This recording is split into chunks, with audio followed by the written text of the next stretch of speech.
Bab 1441, Rumah Penuh Pencuri. 1. S mendesah pelan sambil menatap Eva yang tampak gembira. Namun, dia tahu dia mungkin membicarakan semua ini seolah-olah itu bukan masalah besar, tetapi itu tidak benar. Bagian tentang mengumpulkan jiwa-jiwa iblis abisal untuk melengkapi satu garis keturunan jiwa saja sudah berbahaya.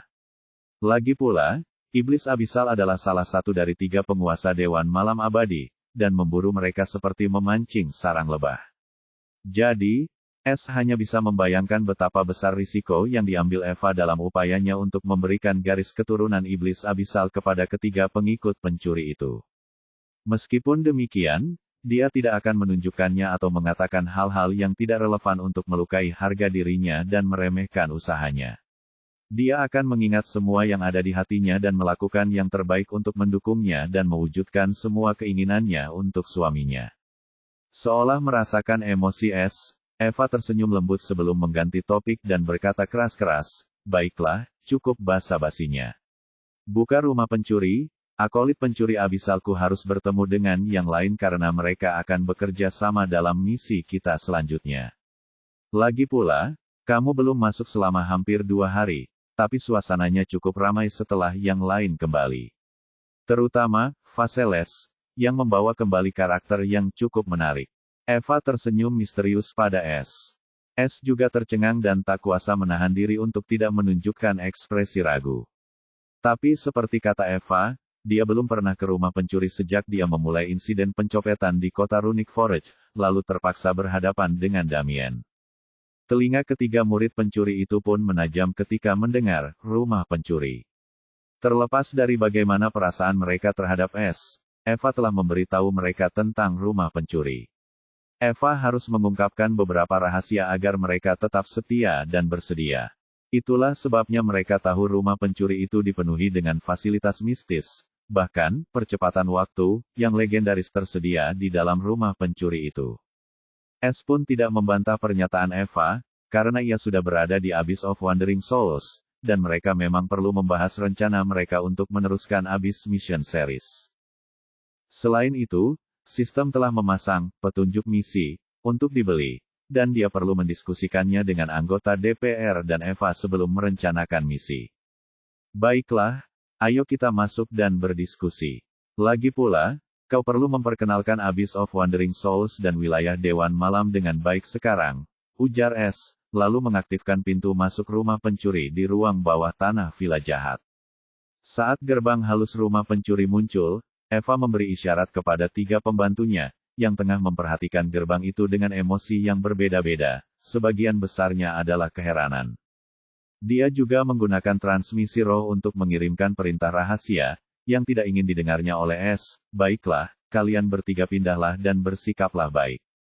Jangan mempermalukanku di depan semua orang, terutama di depan rubah berkepala perak." Ketiga akolit itu terkejut saat mereka menatap Eva yang tersenyum dengan bingung, tetapi mereka dapat merasakan peringatan tersembunyi di balik senyumnya, dan mereka tidak berani mengabaikan kata-katanya. S juga memperhatikan perubahan samar ini, tetapi dia tidak tahu apa yang sedang terjadi, jadi dia tidak memperhatikannya dan berjalan ke rumah pencuri, karena ketertarikannya terusik setelah apa yang baru saja dikatakan Eva.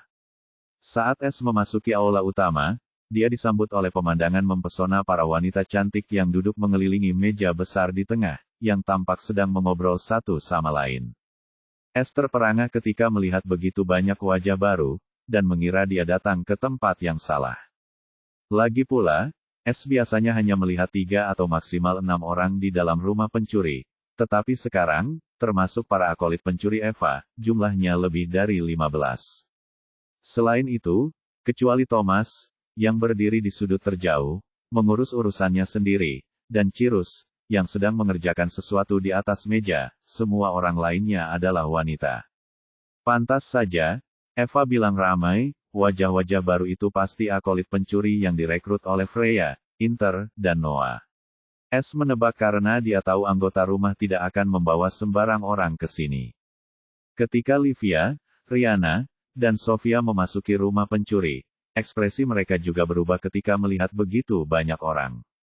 Terlebih lagi, suasana di rumah pencuri mengejutkan mereka karena, Meskipun kiroh abisal hilang, mereka tidak merasa tidak nyaman, sebaliknya, mereka merasa tempat ini bahkan lebih cocok untuk berkultivasi. Oh, kakak ada di sini. Cirrus tiba-tiba berseru keras karena ia yang pertama merasakan kedatangan es. Setelah itu, Noah, Inter, dan Freya, diikuti yang lain, semuanya terkejut sebelum mereka segera melihat ke arah es, dan obrolan itu tiba-tiba berhenti. Thomas juga menoleh ke arah es. Es merasa sedikit tidak nyaman ketika begitu banyak mata tertuju padanya, tetapi ia tidak menunjukkannya saat ia berjalan tanpa ekspresi menuju kursi utama yang kosong. Eva tersenyum tipis sambil mengikutinya dari dekat, dan ketiga akolit saling melirik sebelum mereka diam-diam mengikuti di belakang Eva. Para anggota asrama, Thomas, Lilian, Alia, dan Leah kecil, yang mengenal es, menunjukkan keterkejutan sesaat sebelum kembali normal. Namun, para pendatang baru itu tercengang dan menunjukkan ekspresi yang berbeda-beda, kebanyakan berupa kekhawatiran dan rasa ingin tahu. Mereka semua bisa menebak bahwa sosok misterius berkerudung ini pastilah pemimpin eksklusif atasan mereka, pemilik sah dan pemimpin asrama pencuri. Di bawah tatapan semua orang, Es dengan santai mengambil tempat duduk utama. Di saat yang sama, Eva duduk di kursi pertama di sebelah kanannya, sementara Alina duduk di kursi pertama di sebelah kirinya, melotot tajam ke arah Eva dan ketiga akolit yang bergabung di ujung meja setelah para anggota dewan. Thomas juga berjalan mendekat, namun dia berdiri di belakang Noah yang duduk di sebelah Eva sambil menatap Es dengan senyum ambigu, seolah-olah dia sedang menonton pertunjukan. Es langsung menyadari tatapan aneh Thomas dan tidak bisa menahan senyum kecut sebelum dia melihat ke semua orang. Kurasa perlu perkenalan karena banyak sekali pendatang baru. Mari kita mulai dengan peringkat rumah. Aku akan mulai dengan diriku sendiri. Aku Es, juga dikenal sebagai pencuri langit. Aku adalah ketua rumah pencuri. Semua orang mengangguk ke arah Es sebagai salam, dan tidak ada yang berbicara karena ini akan menjadi pertemuan resmi, dan sebagian besar pengikut pencuri itu juga penasaran dengan peringkat anggota rumah. Banyak dari mereka yang antusias dengan atasan mereka karena ingin tahu peringkat atasan mereka di rumah pencuri.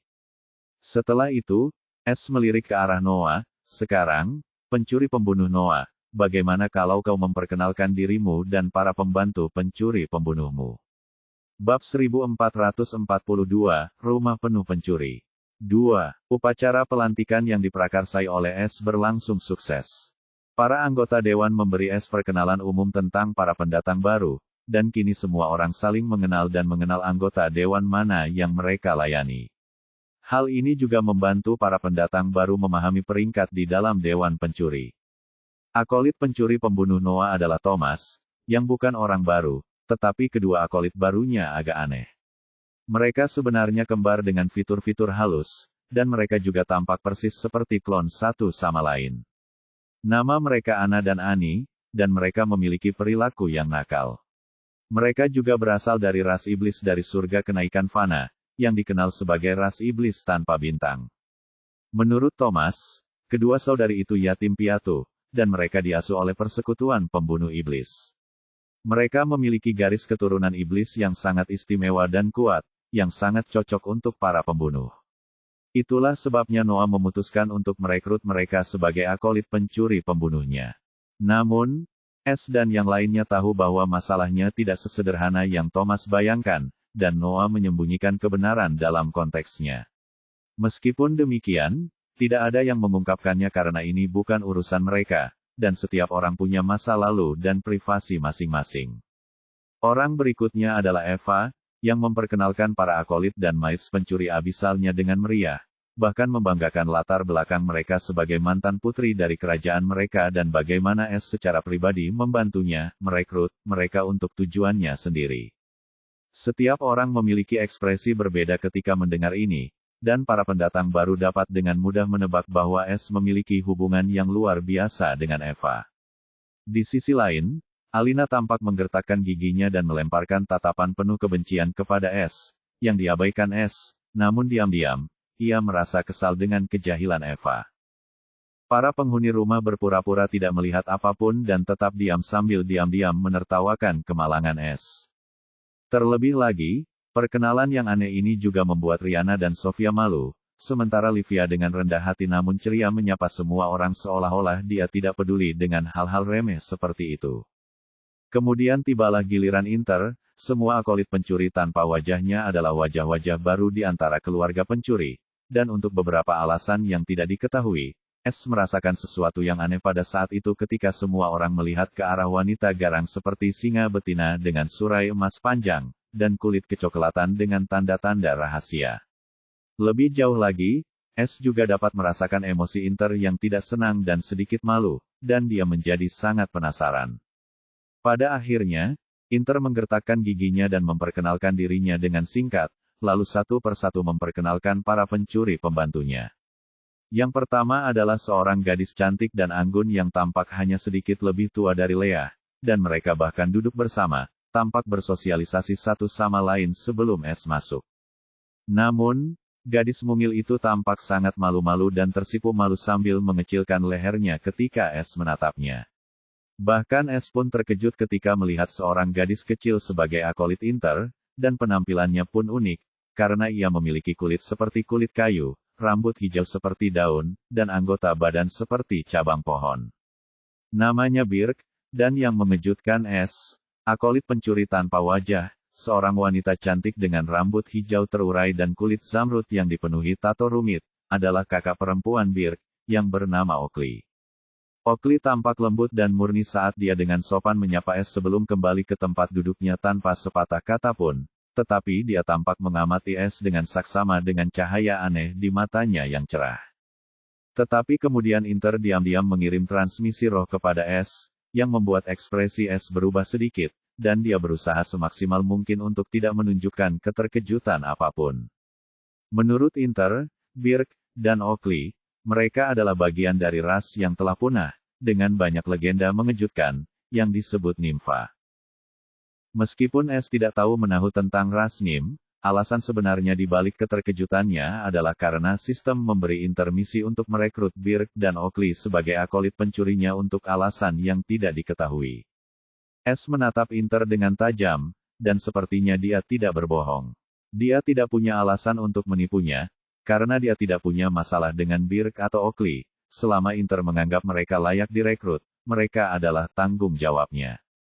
Kenapa sistem ini secara khusus ingin Inter merekrut mereka? Apa-apaan ras nimfa ini? Sepertinya aku perlu bicara empat mata dengan Inter. Alasan dia mengungkapkan informasi ini juga bukan karena altruistik. Dia mungkin punya rencana lain, pikir S sambil melirik Inter dengan penuh arti dan membiarkannya pergi untuk saat ini. Namun saat Inter bergerak ke arah pembantu ketiga, dia berhenti sejenak dan tampak menggertakkan giginya seolah-olah sedang dalam dilema, yang membuat S sedikit mengerutkan kening karena Inter sedang menatap wanita garang yang sama yang tampaknya memberi kesan pada semua orang. S pun tak perlu menebak lama-lama karena saat Inter tampak ragu-ragu, wanita garang itu tiba-tiba berdiri dan memperkenalkan dirinya dengan bangga. Saya Elria Lionheart dari ras Chimera Segudang. Suatu kehormatan bertemu dengan Anda, pria di balik layar. S menatap Elria dengan sedikit ketertarikan karena gadis itu tampak berani dan terus terang. Namun, ia masih tidak mengerti mengapa Inter tampak enggan terhadap Elria. Tepat ketika S sedang menebak, Elria tiba-tiba mengatakan sesuatu yang tak terduga dengan mata berbinar kagum. Tuan, harus kuakui aku membenci manusia dan menganggap mereka menyedihkan, tetapi Anda, Tuan, sangat kuhormati. Anda melakukan pekerjaan Tuhan di sini, dan menciptakan surga di negeri ini. Terimalah aku sebagai muridmu, aku sangat ingin mempelajari jalanmu. S tercengang saat menatap Elria dengan tatapan bingung. Sementara Inter hampir jatuh dari kursinya dan ingin ditelan oleh seluruh keluarga pencuri. Bahu Thomas tampak gemetar seolah ia tengah menahan tawa, dan penghuni asrama serta pembantunya yang lain, yang tampaknya mengetahui tentang kepribadian eksentrik Elria, kecuali anak-anak tak bersalah di aula, juga menahan tawa mereka. Dasar jalang mesum, duduk sana, atau kubunuh kau. Inter benar-benar menjerit pada Elria karena ia tak tahan lagi dan sangat menyesali hari di mana ia merekrut wanita pengecut ini. S terkejut dengan ledakan amarah Inter yang tiba-tiba, tetapi memutuskan untuk tetap diam dan berpikir ini sudah berakhir. Namun, yang mengejutkannya, Elria dengan berani membalas, membuatnya kembali tercengang, dan ia mengira ia hanya berhayal. Elria dengan berani memelototi Inter dan tersenyum bangga, lalu berkata, dengar, Inter sayang, cinta tak bisa disembunyikan sekuat apapun kau berusaha menekannya. Tak perlu malu, Tuan tidak terlihat picik. Tapi kalau kau masih ingin membunuhku, lakukan saja, tapi cintaku akan abadi. Bab 1443, Rumah Penuh Pencuri. 3. Pada saat ini, kesadaran akhirnya muncul di benak S, dia mengerti mengapa para anggota rumah bersikap sangat mencurigakan terhadap Elria. Dia cukup, unik, pikir S saat itu sambil melihat ke arah Elria dan kemudian tak dapat menahan diri untuk melirik Inter, yang sedang mengamuk karena marah dan terhina. S kini sangat penasaran bagaimana Inter, di antara semua anggota keluarga, akhirnya merekrut seorang pembuat onar seperti Elria. Lebih lanjut, S juga menebak arti di balik kata-kata Elria sebelumnya dan merasa dirugikan, karena ia telah disalahpahami sebagai seorang penggoda wanita. Namun, pada saat itu, sesuatu yang tak terduga terjadi. Dalam sekejap mata, Noah tiba-tiba menghilang dari tempat duduknya dan muncul kembali di belakang Elria. Tak ada gerakan, tak ada niat, bahkan fluktuasi ki. Noah bagaikan hantu. Kau terlalu tidak sopan. Karena kau ingin mati, aku akan memenuhi keinginanmu dan memperbaiki kesalahan yang dibuat oleh tuanmu. Suara dingin Noah tiba-tiba terdengar, dan Elria yang percaya diri merasakan hawa dingin di lehernya saat rasa kematian menyelimuti tubuhnya. Wanita jalang ini benar-benar ingin membunuhku. Pikir Elria saat itu sementara jantungnya berdebar kencang. Tak satu pun anggota asrama maupun akolit pencuri menduga Noah ingin membunuh Elria, dan yang paling mengerikan adalah tak seorang pun bisa mendeteksi gerakan Noah. Para akolit pencuri, selain Thomas, kini menyadari mengapa Noah dijuluki pencuri pembunuh, dan berada tepat di bawah S. Bahkan si kembar nakal, Anna dan Annie, menelan ludah karena mereka hanya mendengar tentang perbuatan Noah di guild, tetapi mereka tidak pernah menghubunginya karena dia penyendiri. Sejujurnya, Anna dan Annie diculik oleh Noah atas rekomendasi Thomas. Jika Thomas tidak menyadari mereka, mereka pasti sudah dibunuh oleh Noah dan dikubur bersama guild mereka. Terlebih lagi, ketika Noah merekrut mereka, ia hanya menawarkan dua pilihan, mati atau bergabung dengannya, dan para saudari itu membuat pilihan yang jelas. Keputusan mereka bukan hanya berdasarkan kekuatan mistis rumah pencuri, tetapi karena mereka benar-benar takut pada Noah. Kini, Noah telah mengambil keputusan untuk menghukum Elria karena ia tidak menghormati S, dan ia juga tidak suka cara Elria berbicara kepada semua orang. Ia belum mengatakan apapun sebelumnya, karena itu bukan urusannya, tetapi saat Elria melewati batas, ia mengambil tindakan tegas tanpa ragu. S dengan cepat bereaksi tepat saat tangan Noah yang diselimuti kiroh hitam pekat hendak menyentuh leher Elria. Tangan Noah digenggam S saat itu juga, dan Elria gemetar seolah baru saja dicium kematian, dan berkeringat dingin. Gila, jalang. Seketika ia merasa takut terhadap wanita tak masuk akal ini dan tak berani lagi menganggapnya sebagai wanita cantik yang dingin. Mata Noah sedikit bergetar saat S menggenggam tangannya erat-erat, dan jantungnya berdebar kencang. Namun, niat membunuh di hatinya langsung sirna saat ia menatap S. S tersenyum kecut sebelum melepaskan tangannya dan berkata dengan lembut, karena ini pelanggaran pertamanya, tidak perlu membunuhnya hanya karena hal seperti ini. Kemudian ia melirik Elria, dan suaranya berubah datar dan dingin, Nona Elria, saya menghargai antusiasme dan kepribadian Anda yang jujur, tetapi mohon jangan berkomentar lagi saat kita sedang rapat resmi. Anda boleh melakukan apapun saat tidak ada rapat atau urusan penting, saya tidak akan menghentikan atau ikut campur. Mengerti? Ekspresi Elria berubah berkali-kali, dan ia merasa dirugikan dan marah, tetapi ia tahu ia telah melampaui batas. Sebagai seorang akolit pencuri, bahkan bukan anggota asrama, kejenakaannya tidak akan menguntungkannya, begitu pula statusnya di biara liar ilustratif. Padahal, dia sudah lama merasakan bahwa orang-orang itu sama sekali tidak peduli dengan biara liar ilustratif. Karena bagi mereka, kekuatan seperti biara liar ilustratif hanyalah target pencurian. Dia juga telah menyaksikan kemampuan Inter setelah menjadi akolit pencurinya. Menurut Inter, dia masih belum sebanding dengan ketua asrama dalam hal seni mencuri atau bakat kultivasi. Dia mungkin gegabah dan berpura-pura tidak takut, tetapi sebenarnya, dia menyembunyikan jati dirinya jauh di dalam hatinya. Aku cuma mau berteman, gumam Elria kesal sebelum mengangguk. Ia tak berani menoleh ke belakang. Baik, Pak, saya takkan mengulanginya. Namun Elria tak lupa melemparkan tatapan kesal ke arah Inter, yang bahkan tak turun tangan untuk menolongnya, dan merasa dirugikan. Aku akan hadapi kau nanti. Inter bersukacita atas kemalangan Elria, tetapi Elria telah salah paham terhadap Inter karena bahkan Inter tidak menduga Noah akan bergerak langsung untuk membunuh dan tidak dapat bereaksi tepat waktu. Saat ia ingin ikut campur, semuanya sudah terlambat, dan hanya Es yang mampu bereaksi tepat waktu. Inter diam-diam menghela napas lega dan menatap tajam Noah, tetapi tidak mengatakan apa-apa karena sekarang Elria tidak akan berani sembrono dan melontarkan omong kosong.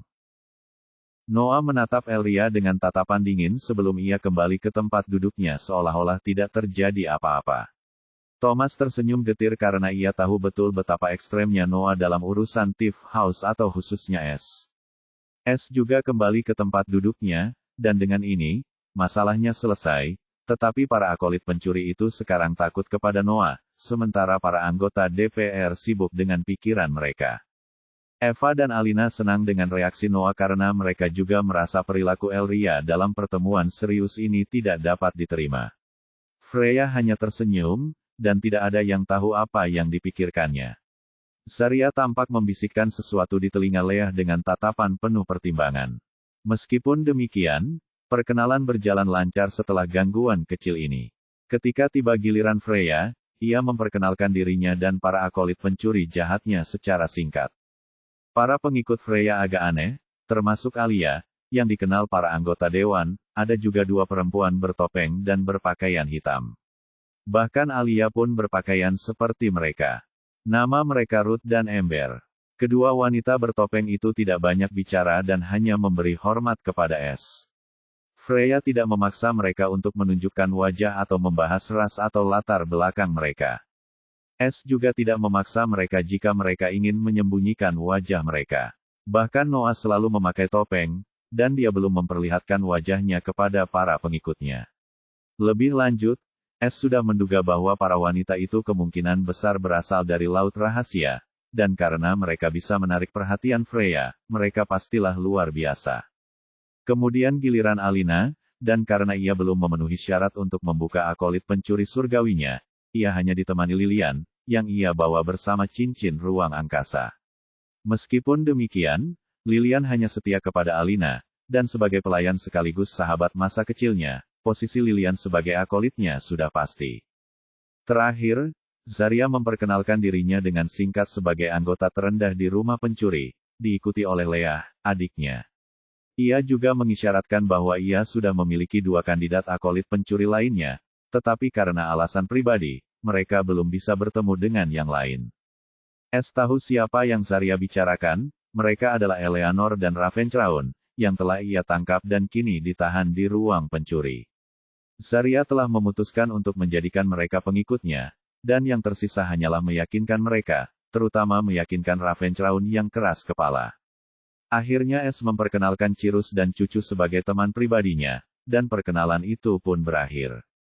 Kini, termasuk Es, ada 23 orang yang hadir di aula rumah pencuri. Es merasa sedikit emosional karena dia tidak pernah menyangka akan memiliki begitu banyak teman suatu hari nanti. Namun, ia tidak menunjukkannya. Ia meminta Eva untuk memberi pengarahan kepada yang lain tentang seri misi Abyss dan Abyss of Wandering Souls, termasuk struktur Dewan Malam dan status terkini mereka dengan anggota asrama dan akolit pencuri. Eva tidak menahan diri dan mulai bercerita kepada mereka tentang 3 strata Abyss of Wandering Souls, dan kerajaan Obsidian Myriad milik Dewan Evernit. Para anggota asrama dan akolit pencuri Abyssal sudah tenang. Namun, para pendatang baru terkejut ketika mendengar tentang lokasi mereka saat ini karena mereka semua berasal dari surga kenaikan fana, atau 2 di antaranya berasal dari surga langit fana. Bagi mereka yang tidak mengerti, mereka pun memperhatikan dan akhirnya memahami inti dari tempat ini. Mereka semua memandang Es dengan rasa hormat dan kekhawatiran yang baru muncul karena ia bisa datang dan pergi di alam mistis yang bahkan makhluk terkuat di surga pun tak bisa mengganggunya. Setelah Eva menyelesaikan perkenalannya, Es menjelaskan isi misi pertama dari seri misi Abyss kepada semua orang dan memberi mereka waktu untuk menyerap informasi tersebut. Para akolit pencuri berkomunikasi secara diam-diam dengan atasan mereka, dan atasan tersebut menjawab sesuai dengan kemampuan terbaik mereka. Es tidak menghentikan mereka, karena ia tahu ini berat untuk diproses, dan diam-diam menunggu mereka. Ia tahu mulai sekarang, mereka akan beroperasi di Abyss of Wandering Souls. Bab 1444, Rumah Penuh Pencuri. 4. Setelah beberapa saat, Es berbicara, menarik perhatian semua orang. Baiklah, sekarang setelah semua orang tahu tentang Abyss of Wandering Souls dan tujuan kita datang ke sini, mari kita bahas peran kita dan bagaimana kita akan melanjutkannya nanti. Semua orang setuju dengan Es karena misi ini merupakan misi besar dan akan menjadi misi pertama bagi para akolit pencuri. Es melanjutkan, prioritas utama kita adalah menemukan sisa kuno murid ke-8 Dewa Ilmu Gaib Jahat. 3 tugas tambahan mengharuskan semua anggota asrama untuk tidak hanya berpartisipasi aktif dalam misi ini, tetapi juga melakukan pencurian dan menjadi terkenal di Abyss of Wandering Souls. Meskipun tidak ada imbalan untuk akolit pencuri, membantu tuan kalian akan memberi kalian keuntungan, dan bahkan aku akan memberimu imbalan jika kalian berkinerja baik, jadi tidak perlu merasa kesal. Selain itu, kalian semua dapat menggunakan fasilitas di rumah pencuri, terutama fungsi percepatan waktu di rumah pencuri, yang akan sangat membantu semua orang. Mata para akolit pencuri berbinar-binar ketika mendengar bagian terakhir, karena mereka semua tahu betapa ajaibnya rumah pencuri itu, dan berkultivasi di dalamnya akan memberi mereka manfaat yang tak terbatas.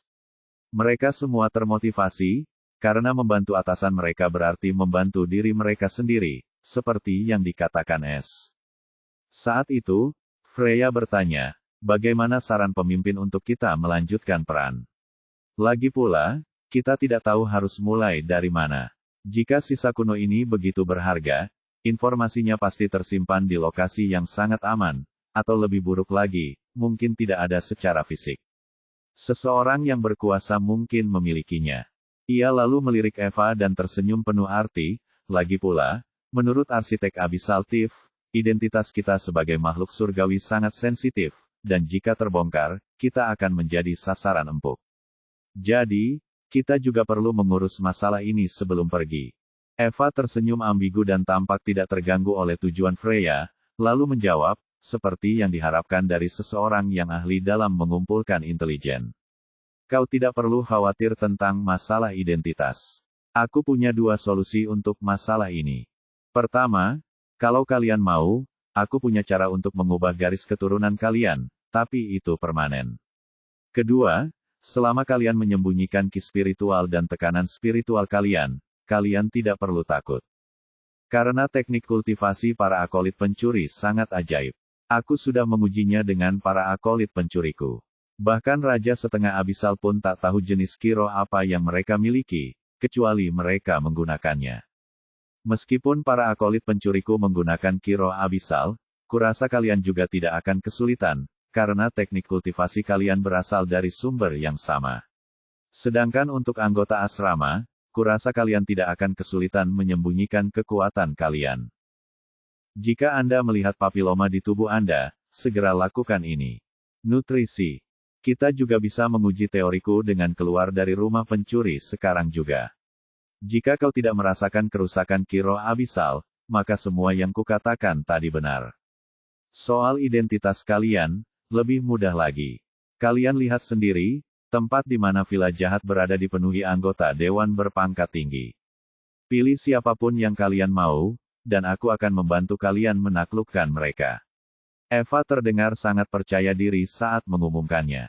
Freya menyipitkan matanya sedikit, tetapi dia tidak lagi mengajukan keberatan karena dia tidak dapat menemukan celah apapun dalam kata-kata Eva, dan dia juga percaya pada kemampuan Thief House. Soal mengubah garis keturunan, tak seorang pun terpikir akan hal itu.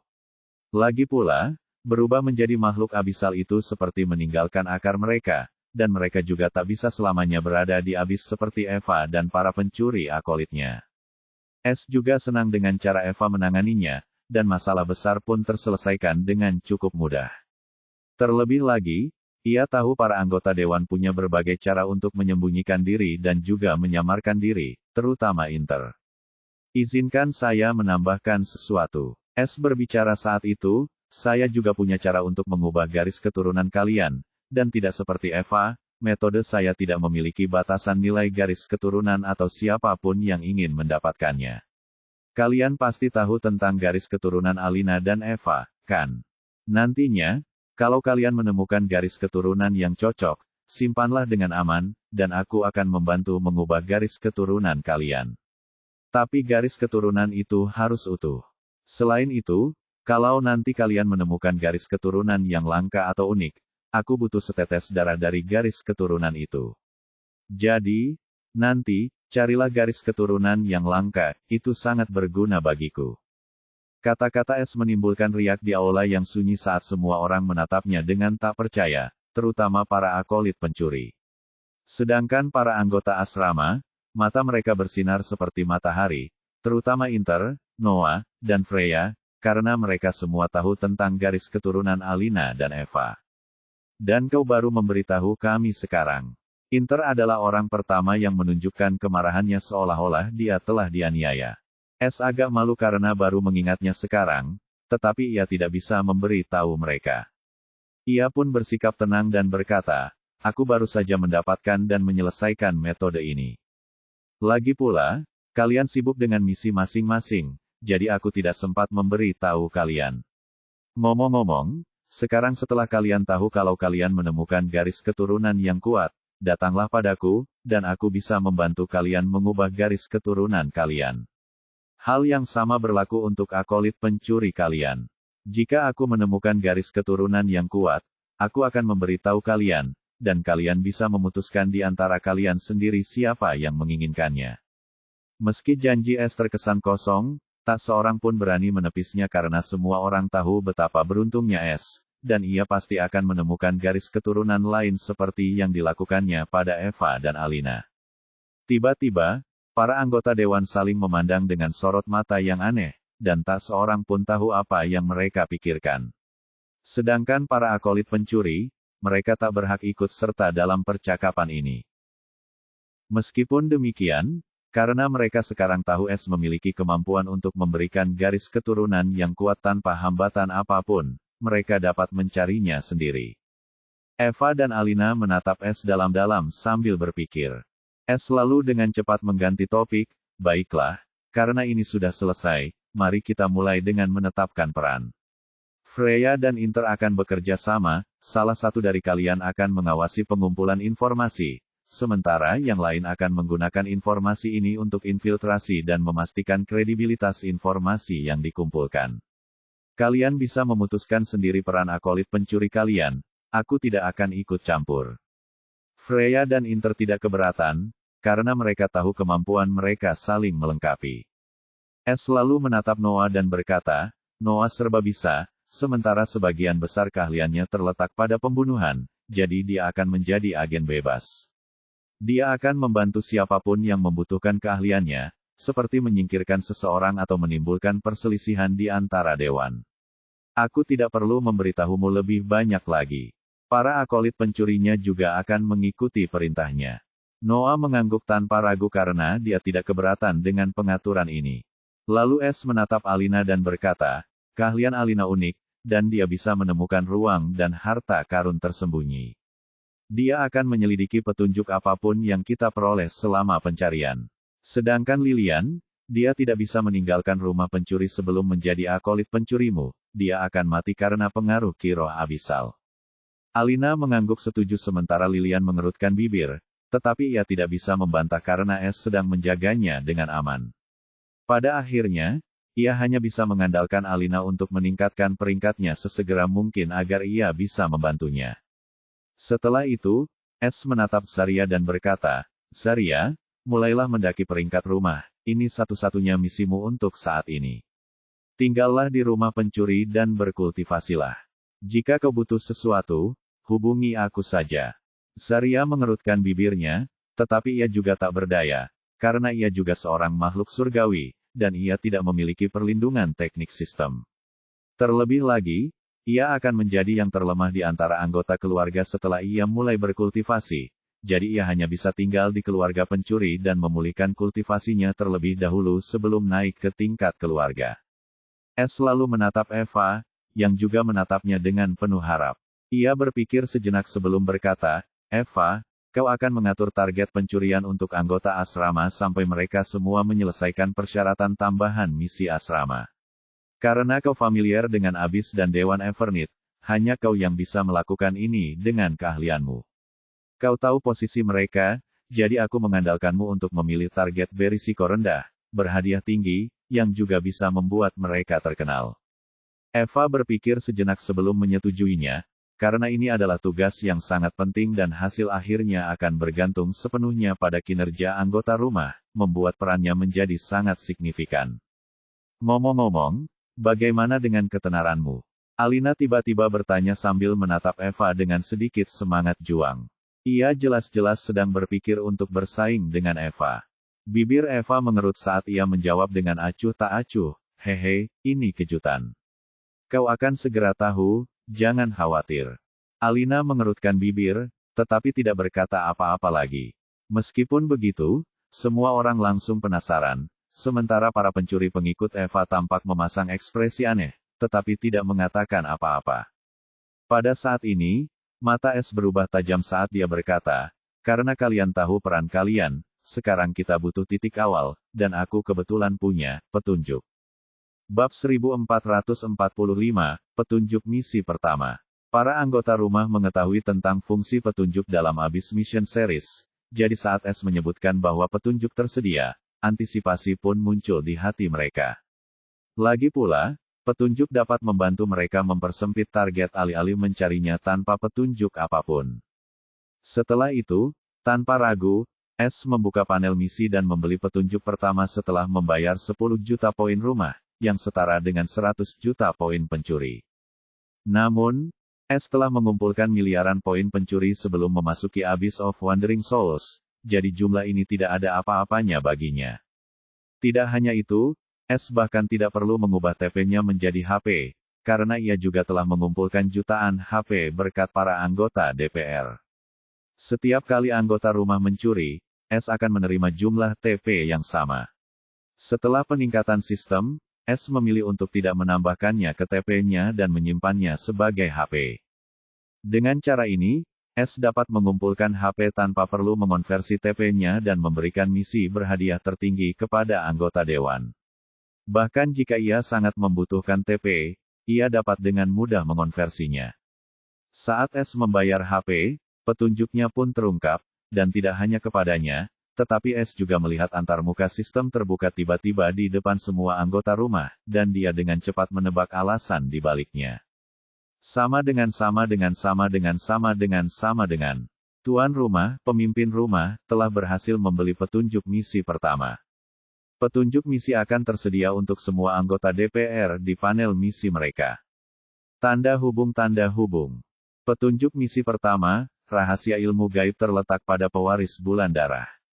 Tanda hubung. Catatan, petunjuk misi berikutnya akan tersedia setelah prasyarat tertentu diselesaikan. Sama dengan.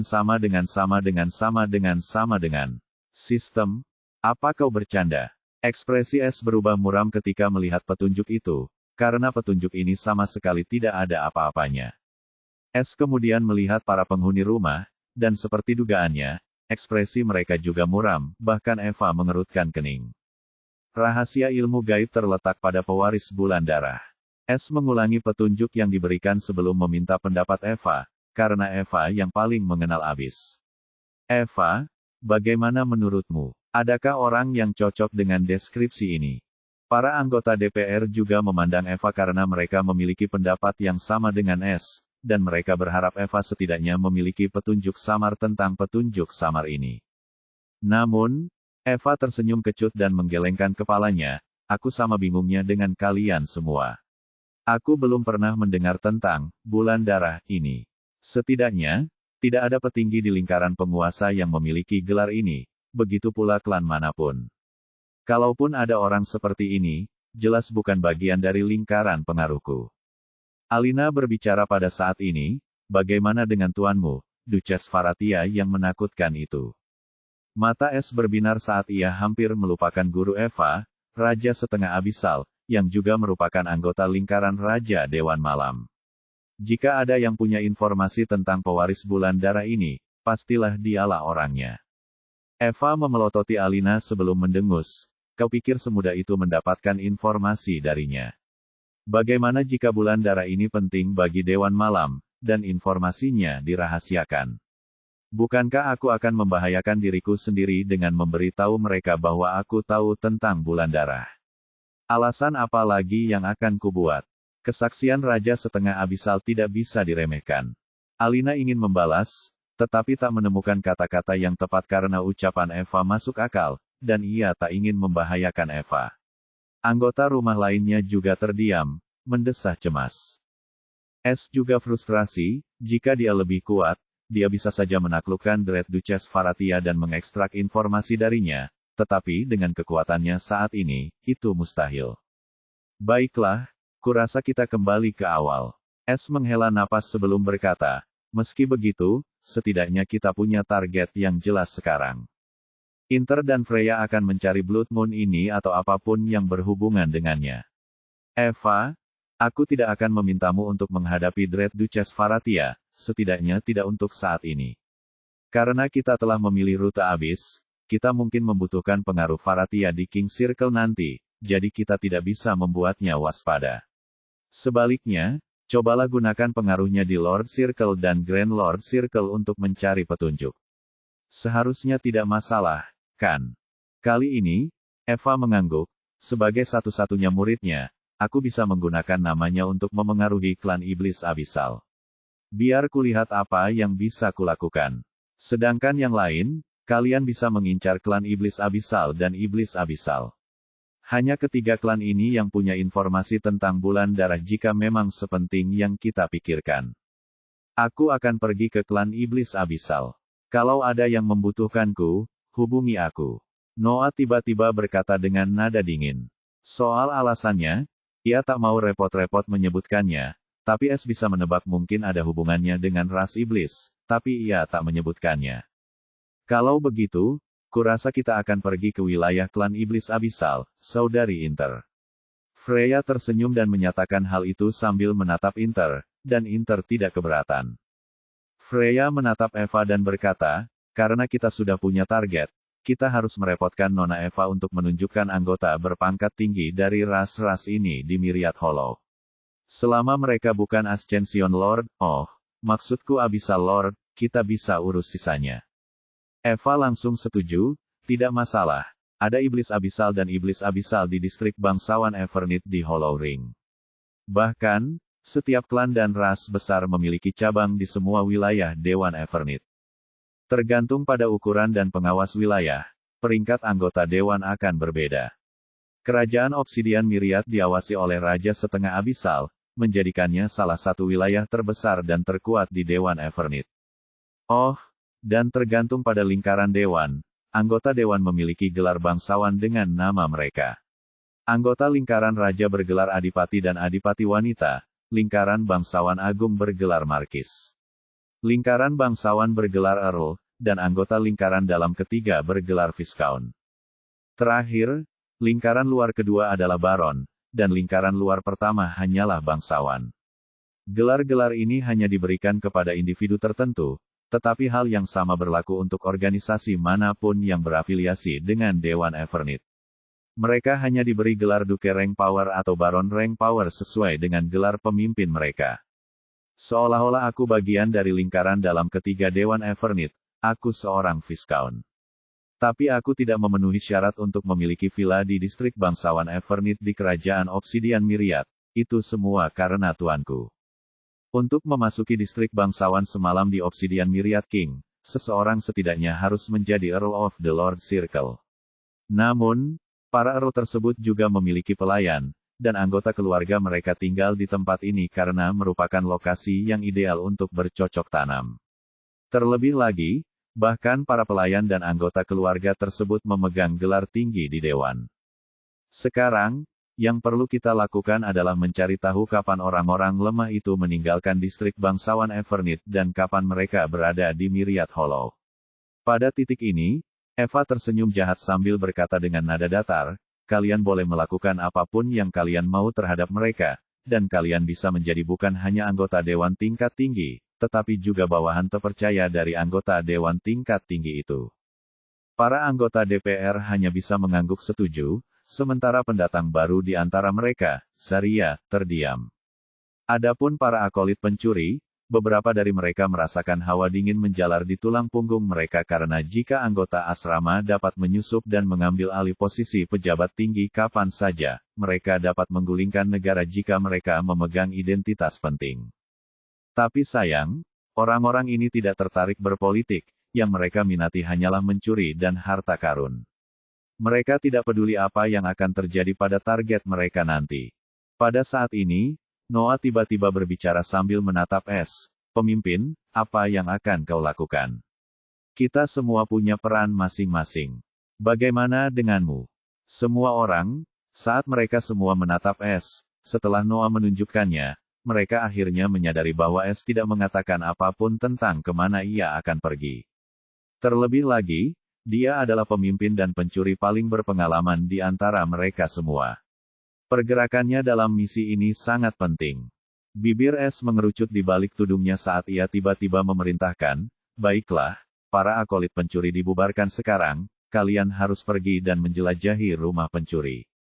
Mulai sekarang, ini adalah pertemuan pribadi antara anggota rumah dan aku.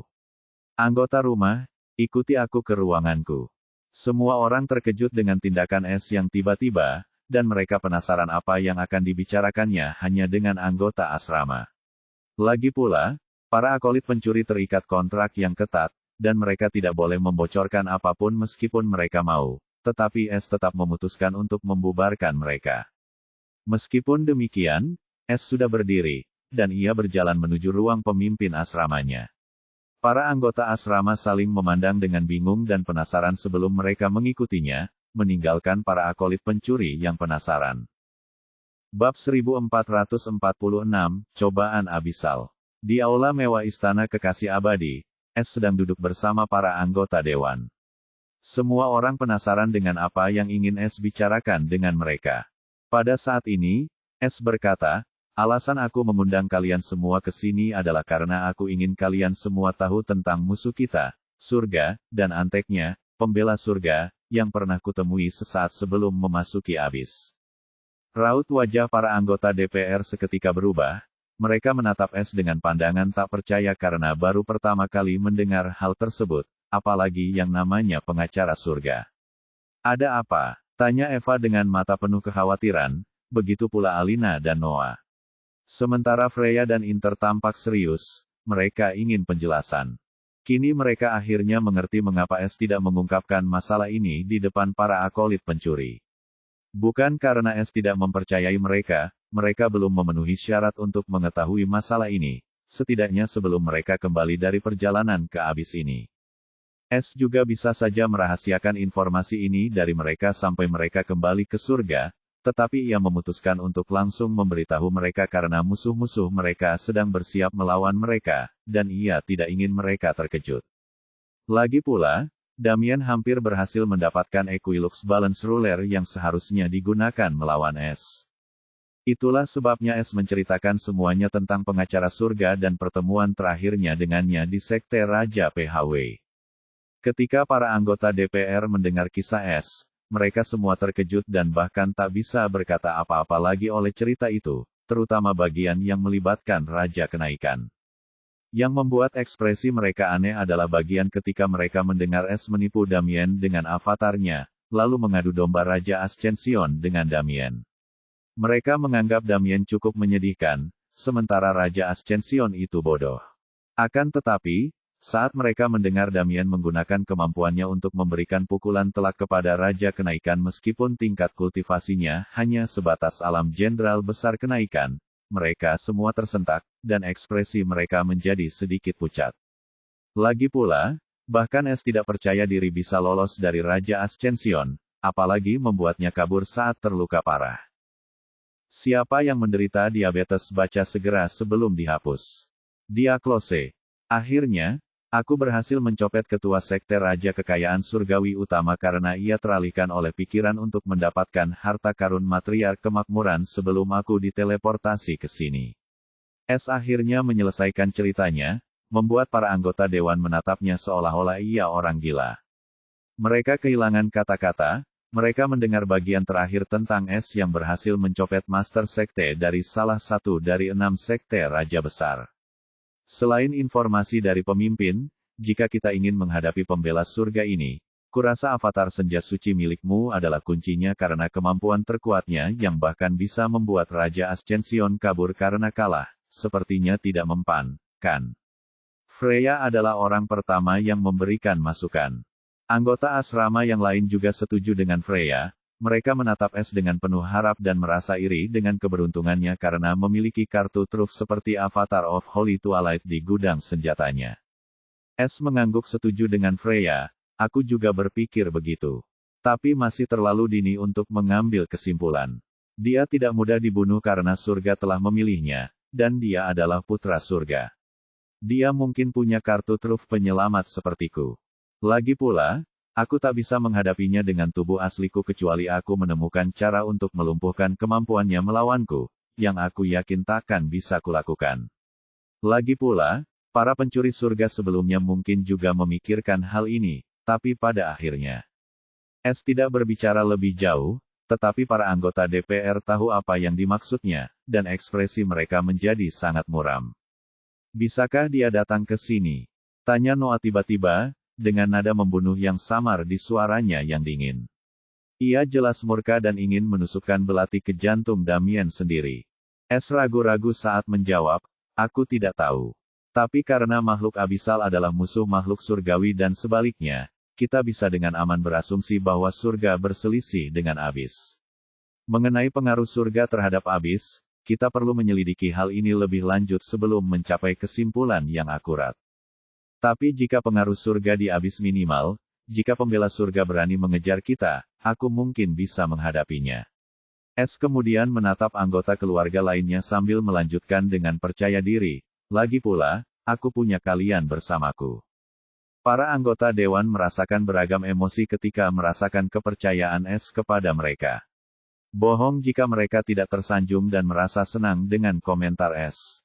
Akan tetapi, mereka juga khawatir terhadap surga, karena anteknya, pembela surga, sangat sulit dihadapi, mereka tidak dapat membayangkan apa yang mampu dilakukan musuh mereka yang sebenarnya. Pada saat ini, Eva tiba-tiba tersenyum dan berkata dengan percaya diri, saya pikir surga tidak dapat memengaruhi abis karena konsep kesengsaraan hukum surgawi tidak ada di dalamnya. Apa? Es terkejut dengan pernyataan tiba-tiba ini, begitu pula para penghuni asrama, yang menatap Eva dengan tak percaya. Lagi pula, mereka tahu konsep kesengsaraan hukum surgawi merupakan norma di surga kenaikan fana, belum lagi kesengsaraan kenaikan surgawi, yang harus dijalani oleh seorang penggarap keadaan elemental sebelum menjadi keadaan hukum. Eva tersenyum sekilas sebelum mengangguk, kau tidak salah dengar. Tidak ada hukum surgawi kesengsaraan di abis. Aku lupa menyebutkannya, tapi aku baru ingat sekarang bahwa kau menyinggung masalah masuknya surga ke abis. Namun, seperti halnya surga menguji makhluk surgawi, jurang maut juga menguji makhluk abisal. Alih-alih kesengsaraan surgawi, ada cobaan abisal. Berbeda dengan kesengsaraan surgawi yang memunculkan guntur surgawi, cobaan abisal memiliki beragam variasi. Cobaan ini sungguh tak terduga. Abisal ordeal yang paling terkenal termasuk memindahkan makhluk abisal langsung ke jantung zona berbahaya, yang dipenuhi jiwa pengembara yang mengerikan, atau binatang abisal. Tak hanya itu, abisal ordeal juga dapat menyegel kemampuan dan kekuatan makhluk abisal untuk menempatkan mereka dalam situasi berbahaya. Lalu ada pula abisal ordeals of souls, yang melibatkan menyeret jiwa-jiwa ke dalam ruang bawah tanah jiwa yang mengerikan, dan kemudian Abyssal Beings harus melarikan diri dari ruang bawah tanah yang penuh dengan hal-hal yang dapat memusnahkan jiwa. Aku bahkan pernah melihat rekaman manifestasi Raja Setengah Abyssal, Raja Abisal kuno dalam cobaan Raja Abisalnya, lalu mati hanya dengan satu serangan Raja Abisal kuno itu. Kata-kata Eva mengejutkan semua orang dengan ekspresi tak percaya di wajah mereka. Namun tak seorang pun meragukan kata-katanya karena dia telah berada di Abyss of Wandering Souls selama bertahun-tahun, dan dia juga merupakan anggota tingkat tinggi dari Dewan Evernith. Meskipun demikian, mereka semua berpikir tentang cobaan neraka yang misterius dan betapa tak terduganya cobaan itu dibandingkan dengan cobaan surgawi yang langsung terjadi. Bagaimana denganmu? Cobaan abisal macam apa yang kau alami? Lagi pula, karena kebanyakan dari kita adalah makhluk surgawi, apa yang akan terjadi pada kita? Zarya tiba-tiba mengajukan pertanyaan tajam dengan tatapan serius. Ia hendak kembali berkultivasi, dan ia tidak ingin ada kejutan, apalagi kejutan seperti cobaan abisal itu. Eva menarik kesimpulan dengan kiasan yang aneh sebelum menjawab, "Yah, sebenarnya begitulah. Aku tidak menghadapi Abyssal Ordeal di Abyssal Grand General Rank, dan langsung menjadi Abyssal Master. Ini adalah fenomena tak terduga yang tak bisa kupahami. Tapi tahukah kau apa yang aneh? Itu terjadi ketika para pengikut pencuriku menjadi makhluk Abyssal negara hukum, mereka juga tidak mengalami cobaan kenaikan Abyssal. Satu-satunya kesimpulan yang kudapat tentang itu adalah..." Eva tiba-tiba menatap Es dengan lembut. Mata Es melebar saat dia langsung menebak apa yang dimaksud Eva, dan para penghuni rumah itu pun bukan orang bodoh. "Maksudmu ini ada hubungannya dengan rumah pencuri?" Inter berseru, meminta konfirmasi Eva. Eva mengangguk tanpa ragu, "Hanya itu penjelasan yang bisa kupikirkan. Lagi pula, aku tidak menemukan hal serupa dalam catatan Dewan Malam. Lagi pula, kerusakan Kiroh Abisal juga tidak berpengaruh pada kita, dan teknik kultivasi para pengikut pencuri dapat menyerap Kiroh Abisal dari Abis dan Kiroh di dalam rumah pencuri. Lagi pula, jangan lupa, kita tidak perlu mengalami kesengsaraan surgawi atau cobaan abisal di rumah pencuri.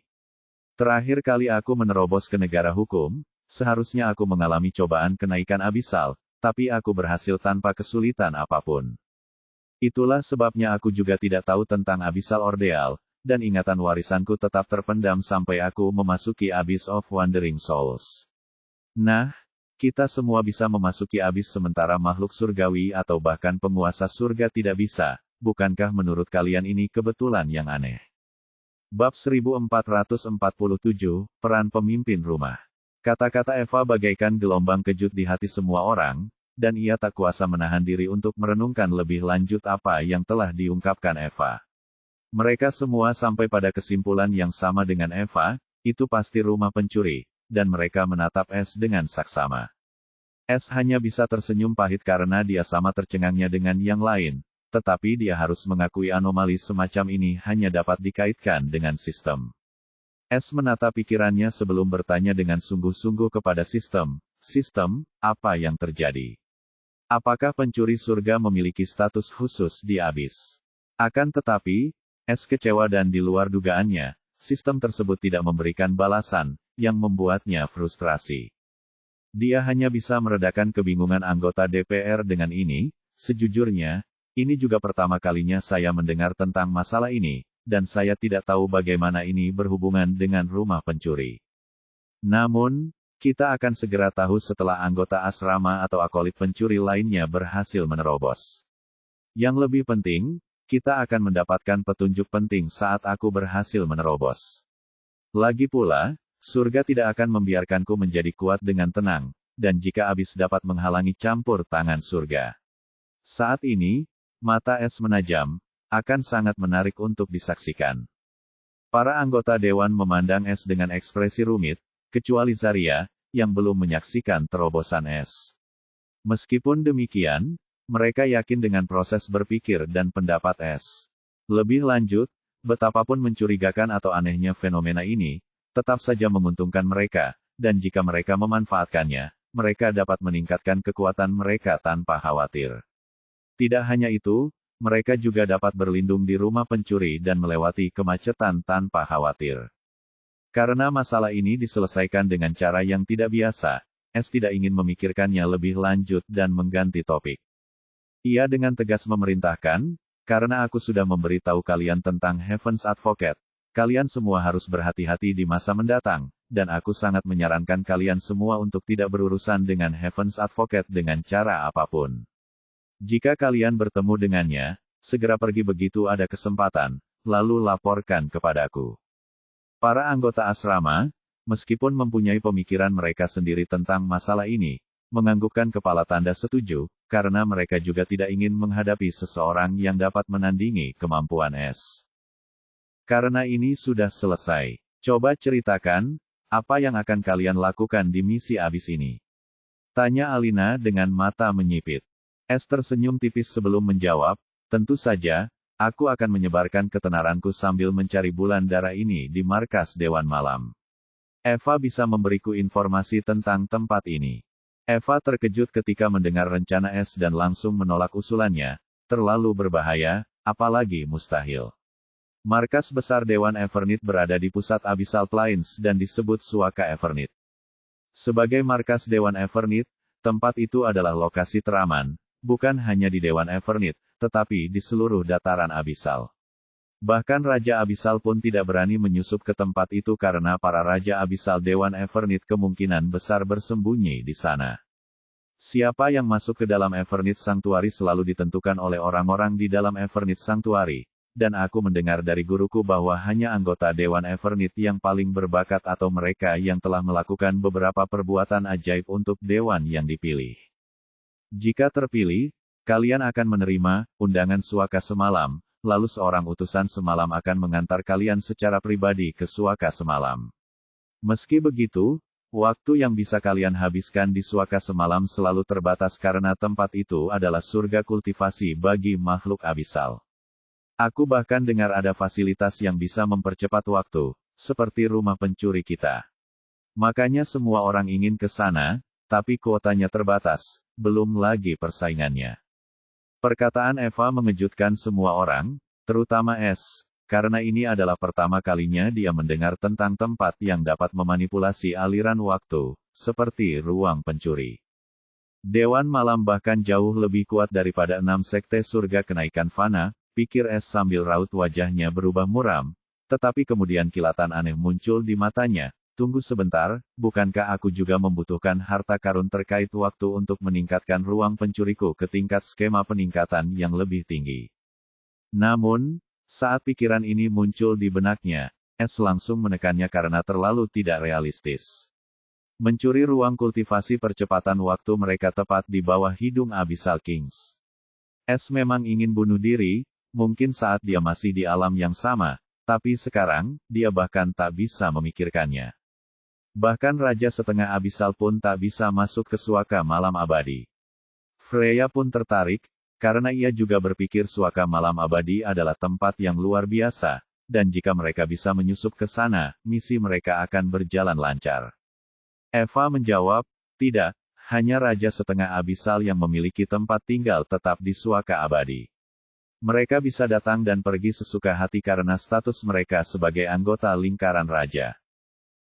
Selain Raja Setengah Abyssal, seorang Grand Lord Abyssal harus mendaftar untuk memasuki Evernit Sanctuary, dan mereka hanya mendapatkan 30 hingga 60 hari setiap tahunnya karena tingkat kultivasi mereka. Sedangkan untuk para penguasa Abyssal, mereka juga harus bersaing memperebutkan posisi itu seperti yang lainnya. Karena aku murid Raja Setengah Abyssal, aku bisa mendapatkan undangan Suaka semalam, tapi menurut guruku, aku harus menjadi penjaga Abyssal. Kalau tidak, akan sia-sia. Eva tersenyum kecut saat ini karena ia juga sangat tidak berdaya dalam hal ini. Aku punya firasat kalau kita ingin menyelesaikan seri misi abis ini, kita harus pergi ke Evernit Sanctuary pada akhirnya.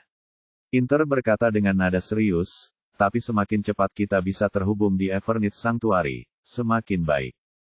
Semua orang setuju dengan saran Inter, tetapi mereka juga mempertimbangkan tingkat bahaya yang terkait dengan tugas ini. Lagi pula, menyusup ke markas Dewan Evernit mungkin berarti melewati pengawasan Abyssal Kings. Saat itu, S berkata, karena kita membutuhkan undangan Suaka semalam untuk pergi ke Suaka semalam, kita bisa mencari orang yang paling berpeluang mendapatkannya. Setelah kita mempersempit target, kilatan pencuri melintas di mata S saat ia dengan percaya diri menyatakan, aku bisa turun tangan dan menggantikannya.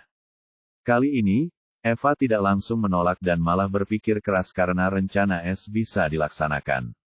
Para anggota asrama juga sangat percaya pada S, dan tugas ini memang cocok untuknya. Meskipun rencana ini terdengar mudah, dan bahkan jika kita menemukan seseorang yang menerima undangan dari Everneath Sanctuary, kau harus berhadapan dengan Abyssal Guardian dan menggantikannya. Tidak hanya itu, penjaga Abyssal ini akan menjadi salah satu jenius teratas Dewan Everneath dan kemungkinan besar berasal dari klan atau organisasi yang kuat. Berganti posisi tidak akan mudah. Terakhir, kau perlu mengelabui formasi deteksi suaka abadi dan pengawasan utusan abadi, dan mungkin juga penyelidikan Raja Abyssal. Bagaimana rencanamu melakukan semua ini? Mata Eva menyipit saat ia menatap S dengan cemas. Aku tidak meremehkanmu, tapi terlalu berbahaya mengambil risiko seperti itu. Kau ceroboh. Aku benci mengakuinya, tapi dia benar. Sebaiknya kau tunggu sebentar. Setelah kita menyelesaikan misi pertama ini, kita bisa mencoba lagi di Everneath Sanctuary.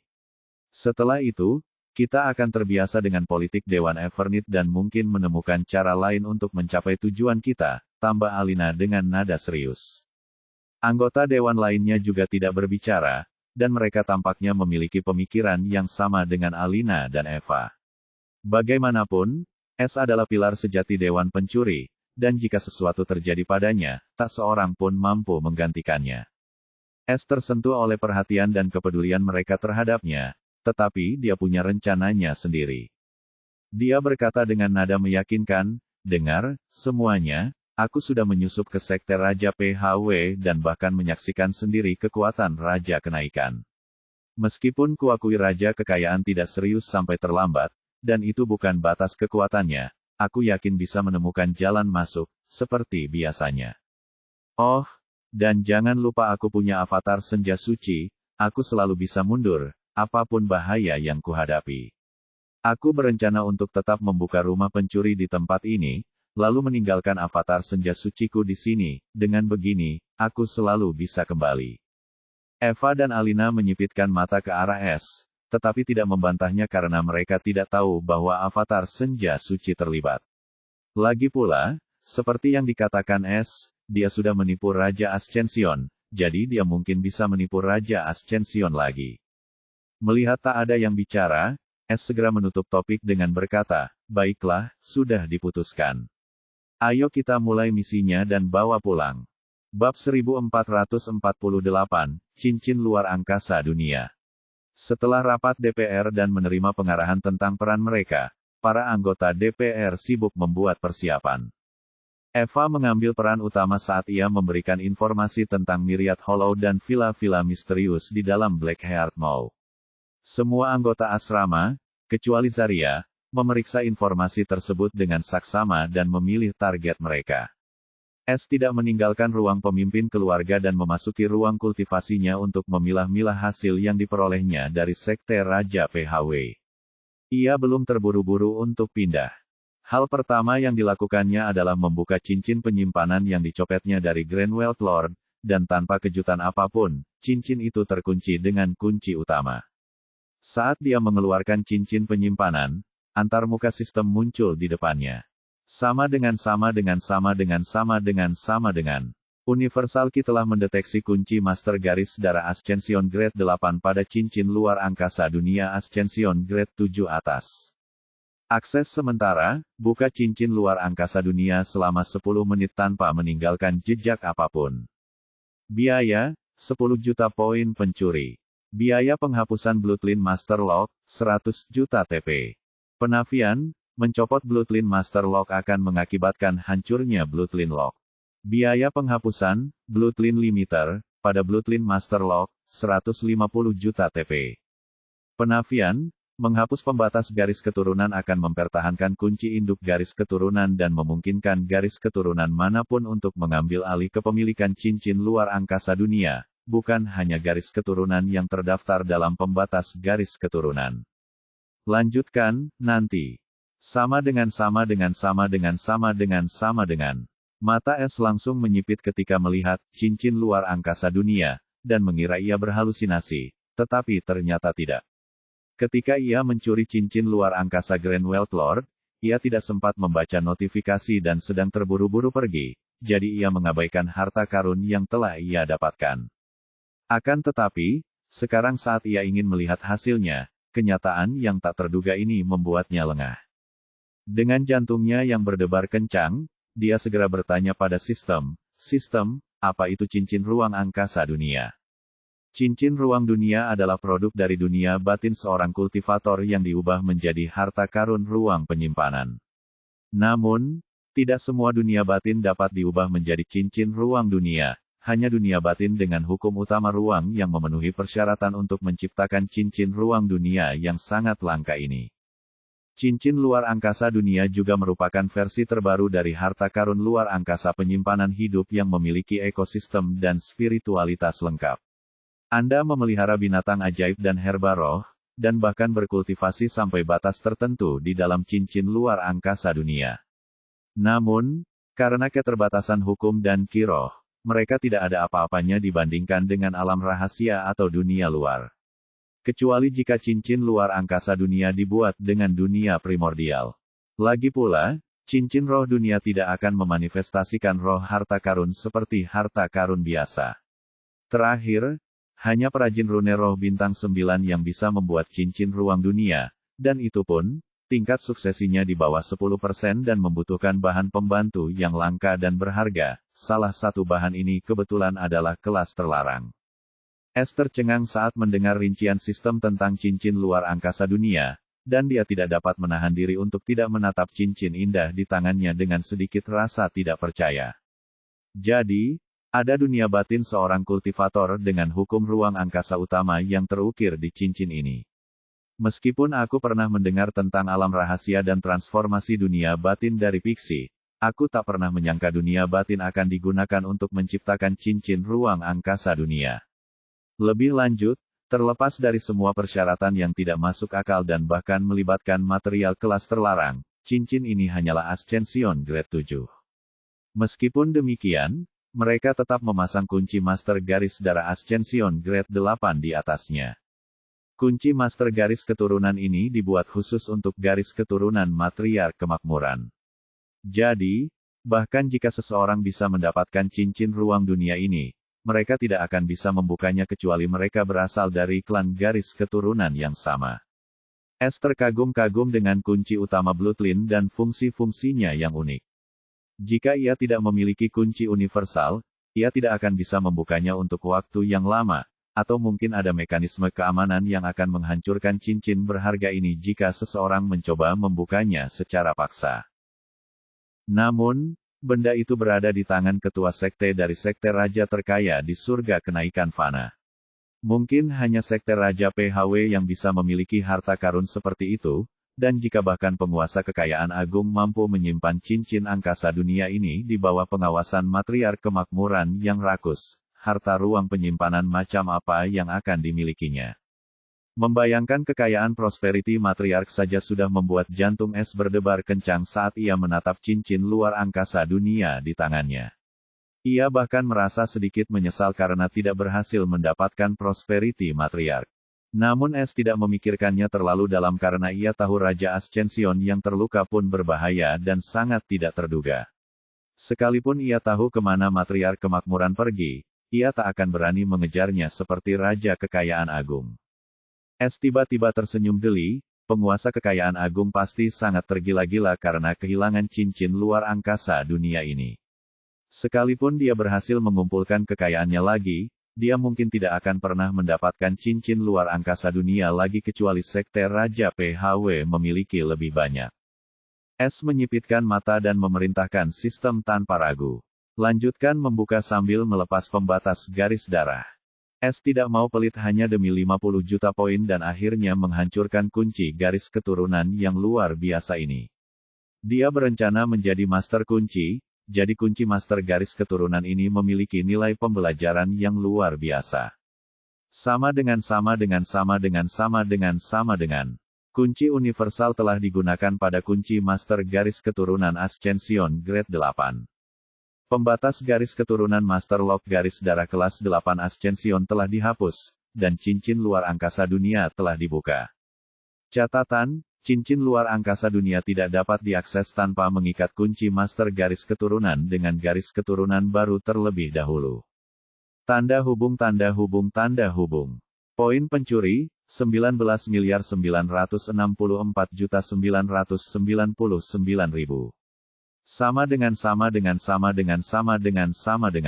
Pada saat ini, cincin luar angkasa dunia di tangan S tiba-tiba memanas sebelum tanda-tanda kecil dengan asal-usul yang tidak diketahui dan mendalam muncul di permukaan cincin dan mulai bergeser dan berubah secara misterius. S bahkan tak mampu memahami glif-glif itu. Glif-glif itu terlalu dalam untuk tingkat pemahamannya saat ini. Namun, S tetap tak mengalihkan pandangannya saat menemukan bayangan rune terlarang, dan ia terkejut. Fenomena ini hanya berlangsung beberapa detik sebelum cincin itu kembali ke keadaan tidak aktif. Namun, S kini dapat merasakan aura aneh cincin itu, tidak seperti sebelumnya ketika cincin itu tampak biasa saja. Tanpa ragu, S menuangkan ki primordialnya ke dalam cincin luar angkasa dunia, dan cincin itu langsung bergetar saat simbol-simbol mistis muncul kembali di permukaannya. Pada saat ini, S merasakan hubungan yang dalam dengan cincin luar angkasa dunia, dan tiba-tiba, pemberitahuan sistem yang tidak terduga muncul di depannya. Sama dengan. Sistem mendeteksi cincin luar angkasa dunia yang dimiliki tuan rumah. Cincin luar angkasa dunia dapat digunakan sebagai alternatif untuk skema peningkatan luar angkasa pencuri hidup berikutnya. Skema peningkatan, ruang 7.500 meter kubik plus kapasitas penyimpanan humanoid 100 plus fungsi akselerasi waktu 4x. Biaya, 1000 harta karun ruang penyimpanan kelas 7 ascension atas plus 2 harta karun afinitas waktu kelas 8 ascension atas plus 100 juta poin pencuri. Biaya alternatif, cincin luar angkasa dunia, tingkat kenaikan 7. Apakah Anda ingin menggunakan alternatif World Space Ring untuk meningkatkan Living Thief Space? Sama dengan. S terkejut ketika melihat antarmuka sistem dan melirik cincin luar angkasa dunia. Tanpa ragu, S menjawab dengan nada mengejek, tidak perlu. Untuk apa aku mengorbankan harta berharga seperti itu demi keuntungan sementara? Aku akan mengumpulkan bahan-bahan ini sendiri. S langsung menolak saran sistem, karena ia tahu betapa berharganya cincin luar angkasa dunia, bahkan harta karun luar angkasa hidup pun tak dapat menandinginya. Ia tahu pada akhirnya ia akan mengumpulkan semua harta karun yang dibutuhkan untuk meningkatkan ruang pencuri. Tetapi ia tidak yakin apakah ia akan mendapatkan cincin luar angkasa dunia lain di wilayahnya saat ini. Lagi pula, meskipun S tidak membutuhkan cincin luar angkasa dunia, ia selalu bisa memberikannya kepada orang lain.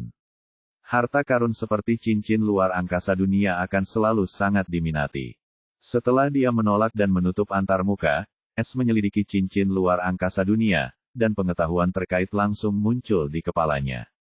Setelah S menyerap pengetahuan itu, matanya terbelalak karena cincin angkasa dunia memiliki dua ruang terpisah. Ruang dunia, pertama berdiameter 10.000 mil, dan memiliki ki spiritualnya sendiri. Kepadatan ki spiritual dapat ditingkatkan lebih lanjut dengan batu roh dan kristal roh. Meskipun tidak ada yang memberinya batu sprite atau kristal roh, cincin tersebut dapat secara otomatis menyerap ki roh untuk menjaga kestabilan ruang dunia. Namun, jika seseorang ingin memelihara herba roh atau membudidayakannya di dalam, batu roh dan kristal roh yang cukup wajib, tergantung pada jenis herba roh atau tingkatan kultivasinya. Namun, alasan dibalik kejutan S adalah ruang kedua, ruang binatang, yang diameternya hanya 5.000 mil, setengah ukuran ruang dunia. Namun, ruang ini unik, dan binatang ajaib dapat disimpan di sini dalam batas kelas cincin ruang dunia. Terlebih lagi, ruang binatang itu unik dan dapat memelihara binatang apapun. Ini adalah pertama kalinya S menemukan ruang seunik itu setelah ruang binatang primordialnya sendiri. Bab 1449, Menara Misterius di Cincin Luar Angkasa Dunia. Setelah memperoleh kepemilikan World Space Ring dan mewarisi ingatannya, S terhubung dengan World Space Ring. Saat berikutnya, S menghilang dari tempatnya. Dan di tempatnya yang kosong, sebuah simbol emas kecil muncul di udara dan berdenyut dengan cahaya mistis. S merasakan penglihatannya bergeser saat hukum ruang angkasa menyelimutinya. Ia sangat familiar dengan sensasi teleportasi. Ia telah memasuki ruang dunia dari cincin ruang dunia. Hal pertama yang dilihat S adalah menara indah setinggi 8 lantai yang terbuat dari batu perak berkilauan dan obsidian emas. Pasti diciptakan oleh penguasa kekayaan agung, tebak S, karena pemilik cincin ini sebelumnya adalah penguasa kekayaan agung. Sambil mengalihkan pandangannya dari menara, dia terkejut melihat langit cerah di atas kepalanya, namun tidak ada awan atau matahari, langitnya masih seterang siang hari. Lebih jauh lagi, sebagai penguasa cincin luar angkasa dunia, S samar-samar dapat merasakan formasi yang sangat kuat dan misterius tersembunyi di balik langit itu. Terlebih lagi, formasi itu adalah inti sejati dunia ini karena menjaga kestabilan ruang dunia dan dapat meningkatkan kepadatan ki spiritual di seluruh ruang dunia. Area di sekitar menara dipenuhi berbagai tanaman, yang disekat-sekat rapi dengan susunan roh. Dengan persepsinya yang kuat, S langsung menyadari keistimewaan tanaman-tanaman tersebut. Semuanya herbal spiritual, dan beberapa di antaranya memiliki fluktuasi ki spiritual yang sangat padat. Seharusnya mereka setidaknya mencapai tingkat 7 ascension atas, dan bahkan tingkat 8. S sangat gembira karena ia bahkan tidak bisa melihat ujung-ujung ramuan yang dibudidayakan dengan cermat itu, yang ditutupi lapisan-lapisan susunan roh. Ini jelas merupakan kekayaan seorang Grand Lord Ascension dan Master Sekte dari Sekte Raja terkaya di surga kenaikan fana. Pada saat itu, S merasakan sesuatu, dan sebagai penguasa tempat ini, tidak ada yang bisa disembunyikan darinya selama ia menginginkannya. Seketika, S menghilang dan muncul kembali bermil-mil jauhnya dari ladang ramuan roh di depan sebuah kolam zamrud besar. Nektar roh. Ini semua nektar roh. S sangat gembira ketika mengetahui asal-muasal kolam itu. S sudah menemukan nektar roh tepat ketika ia naik ke surga kenaikan fana. Namun, kolam di depannya ratusan kali lebih besar dari yang sebelumnya. Sistem, berapa kualitas nektar roh ini? S buru-buru bertanya kepada sistem karena ia tidak bisa membuat penilaian yang akurat. Ia hanya bisa memperkirakan kepadatan nektar roh ini terlalu tinggi, bahkan untuknya. Untuk memastikan esensinya tidak berhamburan, sebuah formasi kuat disembunyikan di dasar kolam. Ascension Grade 8, sistem menjawab singkat dengan nada tanpa emosi. Namun, S bahkan tidak menyadarinya karena hatinya dipenuhi sukacita. Kolam nektar roh ini saja sudah cukup untuk memicu perang antar sekte raja biasa, namun semuanya dikendalikan oleh satu penguasa agung Ascension. Pantas saja orang itu bisa membudidayakan begitu banyak herba roh bermutu tinggi. Pasti karena kolam ini. Tapi mengingat aset sekte raja PHW, mereka pasti punya persediaan nektar roh yang melimpah. Lakukan cepat. Modal Rp50 mulai sekarang. Stokitas. S merenung. Setelah melirik kolam nektar roh untuk terakhir kalinya, S berpindah ke lokasi lain dan kali ini muncul di depan sebuah pegunungan. Mata S terbelalak saat melihat gunung-gunung berwarna-warni itu karena itu adalah gunung batu. Batu roh, kristal roh, dan logam roh, biji. Semakin S melihat sekeliling pegunungan itu, semakin terkejut dia karena ada terlalu banyak hal di antara mereka untuk dihitung. Terutama gunung batu roh dan kristal roh. Mereka disusun berdasarkan tingkatan, dan tingkatan terendah di antara semuanya adalah tingkat ASCENSION 6. Lalu, tiba-tiba, jantung S berdebar kencang saat sosoknya menghilang lagi, dan ia muncul di tengah pegunungan harta karun. Ada dua bukit kecil berukuran sekitar 10 meter. Bukit-bukit itu tampak sangat kecil dibandingkan pegunungan di sekitarnya. Namun, dua formasi terpahat di bawahnya, dan penghalang tembus pandang menutupinya. Satu bukit dibentuk oleh kelereng bundar berwarna zamrud tembus cahaya dengan cahaya hijau tua yang berdenyut di dalamnya. Bukit kedua tersusun dari oktahedron murni berwarna biru tembus cahaya dengan warna ungu yang berdenyut di dalamnya. S belum pernah melihat kelereng atau oktahedron itu sebelumnya, tetapi di antara semua gunung itu, merekalah yang paling berharga. Firasat S yang tajam memang tidak pernah salah. Terlebih lagi, ia memiliki dugaan samar tentang asal-usul mereka. Sambil menahan kegembiraannya, dia segera mencari konfirmasi dari sistem itu. Batu roh kelas 9 kenaikan atas, 184.843. Kristal roh kelas 9 Ascension atas, 145.991. Aku benar. Es bersemangat sambil menatap kristal roh dan batu roh dengan tatapan membara. Mereka adalah batu roh dan kristal roh tingkat tertinggi di bawah surga kenaikan fana, tepat di bawah kenaikan terlarang tingkat 10. Es merasa keputusannya untuk merampok dunia kekayaan agung sepadan, terlepas dari risikonya. Es tahu dengan sumber daya yang terkumpul di cincin luar angkasa dunia ini, ia dapat dengan mudah mengembangkan fisik hitam universalnya hingga tingkat 7 atau bahkan tingkat 8. Lagi pula, jalur bela diri membutuhkan sumber daya yang sangat besar, dan hanya dengan cara seperti mencurilah es memiliki kesempatan untuk mencapai kesempurnaan. Setelah mengagumi pegunungan yang menutupi 40% cincin luar angkasa dunia, es muncul kembali di depan menara di pusat luar angkasa dunia lagi. Sekarang setelah es melihat luar, dia sangat penasaran dengan apa yang disimpan penguasa kekayaan besar di menara ini. Es meraih pintu besar menara dan ingin membukanya ketika tiba-tiba ia mengerutkan kening sebelum mengerahkan lebih banyak tenaga. Matanya menyipit saat ki spiritual muncul di telapak tangannya, dan ia mendorong maju dengan kuat. Namun, pintu itu tidak bergerak sama sekali, membuat bibir es berkedut. Terlebih lagi, es baru menyadari bahwa dia tidak dapat melihat ke dalam menara ini meskipun mengklaim kepemilikan cincin tersebut. Tepat saat dia hendak menggunakan kekuatan lebih besar, antarmuka sistem muncul dan berkedip di depan matanya. Sama dengan. Universal Key telah mendeteksi Ascension Grade 7 Master Lock pada Upper Ascension Grade 8 Spirit Iron. Akses sementara, buka kunci selama 10 menit tanpa meninggalkan jejak apapun. Biaya, 1 juta poin pencuri.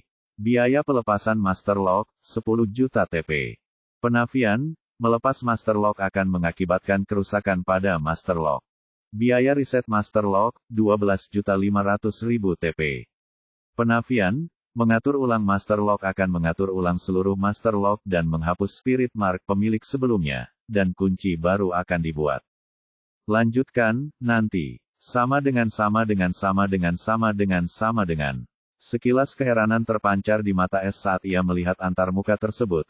Kenapa ada orang yang memasang Master Lock lain di atas Master Lock yang lebih tinggi? Lagi pula, Master Lock ini tidak sama dengan Master Lock Bloodline, yang berarti dipasang setelahnya bersama menara ini. Keingintahuan es terhadap menara yang terkunci ini terusik, dan tanpa ragu, dia membayar TP untuk mengatur ulang kunci utama di pintu tersebut. 1 gelas sebelum tidur, turun 16 kg dalam 2 minggu. Hentikan kerja keras. 1 jam, hari di rumah sama dengan beli motor. Sama dengan. Kunci universal telah digunakan pada Ascension Grade 7 Master Lock. Kunci Master Ascension Grade 7 telah berhasil diatur ulang. Catatan, 1 kunci master baru Master Lock adalah Ki Roh Primordial Host. Catatan, 2, host dapat membuat kunci alternatif untuk 10 TP dengan sistem untuk Master Lock ini. Tanda hubung. Poin pencuri, 19.952.499.000. Sama dengan. Es mengerutkan bibir ketika melihat catatan kedua. Meskipun ini pertama kalinya sistem membuat kunci utama, yang tepat untuk sebuah kunci utama, ia tidak menyangka sistem akan tetap menagihnya untuk membuat kunci alternatif. Meskipun demikian, harga tersebut tidak dapat diabaikan oleh es, jadi ia menutup antarmuka sistem dan menyentuh pintu dengan Ki Roh primordialnya. Namun, kali ini, ia tidak menggunakan kekuatan, dan saat Ki Roh primordialnya bersentuhan dengan pintu tersebut langsung bereaksi. Es merasakan getaran kuat dari pintu sebelum berbagai pola rahasia muncul di permukaan halus pintu, dan suara roda gigi yang bergerak terdengar di telinga es. Klik, klik, klik. Suara-suara itu tiba-tiba berhenti setelah beberapa detik, dan pintu mulai terbuka ke dalam. Namun, ekspresi es yang penuh harap tiba-tiba berubah ketika embusan udara yang terasa mual keluar dari dalam, mengejutkan es. Es belum pernah mencium sesuatu yang begitu menjijikkan dan busuk sebelumnya. Ekspresinya berubah drastis karena ia tidak menduga akan mencium bau busuk seperti itu dari tempat yang begitu megah. Benda menjijikkan apa yang disembunyikan orang itu di sini? Ekspresi Es muram saat ia menatap lorong gelap di balik pintu. Baunya begitu menyengat hingga ia bahkan tak ingin berlama-lama di sana. Meskipun demikian, sekarang cincin luar angkasa dunia ini sudah menjadi milik Es. Dia harus membersihkannya dari segala hal menjijikkan yang disembunyikan penguasa kekayaan agung di sini. Setelah menutup indera penciumannya, Es melangkah masuk ke lantai pertama menara. Namun, raut wajahnya yang muram berubah muram ketika melihat pemandangan di dalam.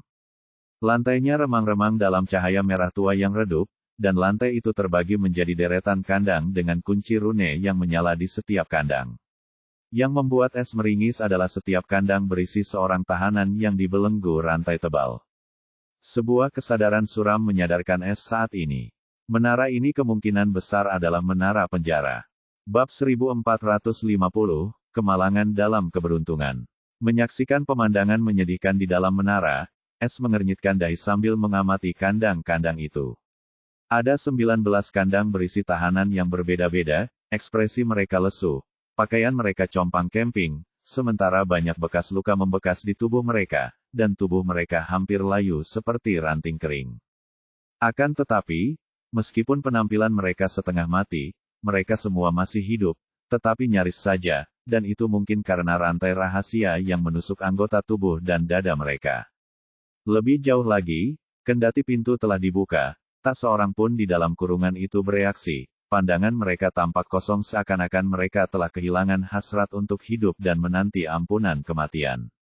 Es berjalan menuju kandang pertama, dan di dalamnya terperangkap seorang pria kurus kering dengan kulit coklat dan kepala botak, ada tato yang memudar di kulitnya, dan rasnya tidak diketahui.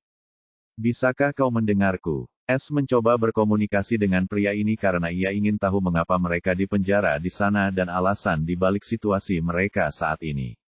Akan tetapi, lelaki itu seolah-olah tidak mendengar apapun, ekspresinya tetap lesu, dan tatapan matanya kosong, bagaikan mayat hidup.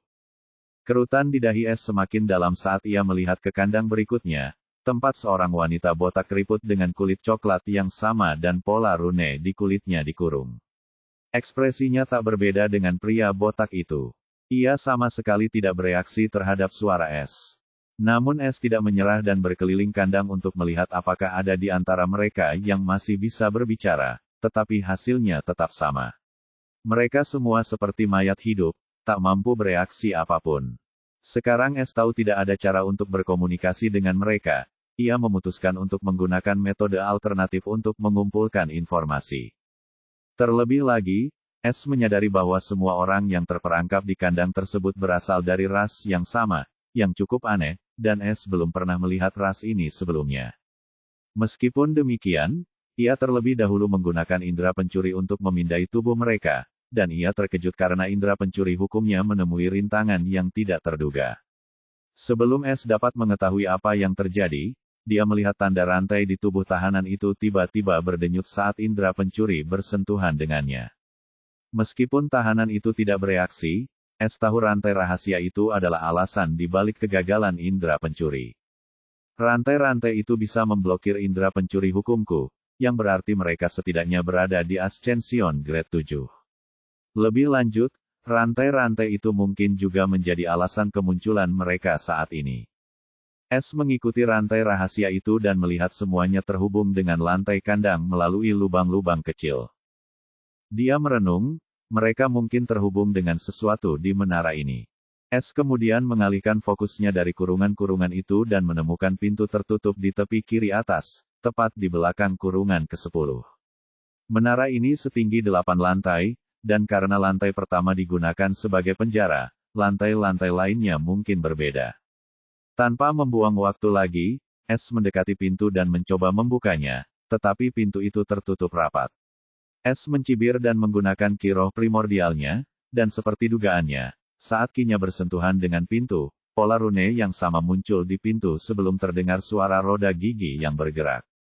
Karena Es sekarang adalah pemilik baru kunci utama, semua yang terhubung dengannya dapat dibuka dengan ki roh primordialnya. Kemudian, sebuah tangga menuju lantai atas muncul, dan Es melangkah ke sana tanpa ragu-ragu, memasuki lantai 2 setelah membuka pintu lain. Namun, ekspresi Es semakin gelap ketika dia melihat lantai 2 juga dipenuhi kandang, dan desain interiornya sama dengan lantai pertama. Namun, di 19 kandang itu, alih-alih para tahanan botak berkulit hijau itu, ada binatang roh, dan semuanya berasal dari ras reptil. Kondisi mereka tidak berbeda dengan para tahanan di lantai pertama, belum lagi tubuh mereka juga tertusuk rantai rune itu. Es tiba-tiba menjadi curiga ketika dia melihat kemiripan antara desain lantai pertama dan kedua, lalu pilihan tahanan yang aneh. Namun, ia tidak sampai pada kesimpulan apapun dan terus bergerak menuju lantai 3 tanpa henti. Sesampainya di lantai 3, Es melihat desain interior yang sama, dan lantai itu juga dipenuhi dengan kandang-kandang. Akan tetapi, seperti dugaan Es, para tawanan di dalam kurungan itu sebenarnya adalah iblis ungu rusak, ras iblis yang termasuk dalam surga kenaikan fana. Es tahu ras seperti iblis, setan, atau penyihir sebagian besar ditemukan dalam sekte jalur heterodoks karena asal-usul mereka. Seseorang dari ras-ras ini jarang terlihat di sekte ortodoks karena ada kebencian yang mengakar di antara kedua jalur tersebut. Beberapa sekte yang sok benar bahkan secara aktif memburu ras-ras ini hanya karena anggota klan mereka adalah bagian dari sekte jahat. Namun, sekte jahat tidak berbeda karena mereka membunuh orang-orang tak berdosa untuk pengorbanan, kultivasi, dan bahkan hiburan. Akan tetapi, kemunculan iblis ungu rusak di sini berarti bahwa penguasa kekayaan besar perlu menyusup ke kamar mayat Raja Iblis, satu dari 3 kejahatan di antara 6 sekte raja teratas, karena iblis ungu rusak merupakan salah satu klan terkemuka di kamar mayat Raja Iblis. Terlebih lagi, kamar mayat Raja Iblis adalah sekte yang sangat kejam, dan mereka akan musnah bahkan hanya dengan pertengkaran sekecil apapun. Tidak mudah untuk menculik anggota sekte mereka. Masalah ini jauh dari sederhana, dan semua tahanan ini mungkin bukan sekadar budak hiburan kecuali bajingan itu sangat sakit jiwa dan menciptakan lubang neraka ini.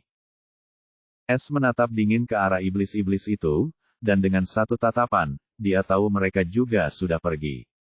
Menekan rasa gelisahnya, Es bergerak menuju lantai 4, dan sekali lagi, tak ada yang berbeda kecuali para tahanan. Kali ini, ada makhluk ajaib yang telah berubah wujud dari keluarga Canidae. Di lantai 5, Es menemukan para pemburu. Di lantai 6, para elf berkumpul, dan ketika ia memasuki lantai 7, para tawanannya adalah anggota ras barbar. Es berhasil mengenali mereka karena ia pernah melihat divisi pembantai kejahatan, penatua divisi Melvin, dan Melvin meninggalkan kesan mendalam padanya karena fisiknya yang mengancam. Namun, para barbar di dalam kurungan itu tidak berbeda dengan tahanan lain di lantai bawah. Es kini sudah mati rasa setelah menyaksikan kandang-kandang itu dan mayat-mayat hidup di dalamnya saat ia tanpa ekspresi bergerak menuju lantai ke-8 dan terakhir dari penjara menara ini.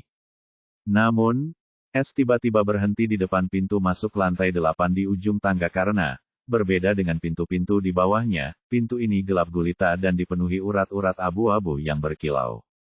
Saat itu, Es merasakan tekanan yang terpancar dari pintu itu, disertai rasa bahaya yang samar-samar.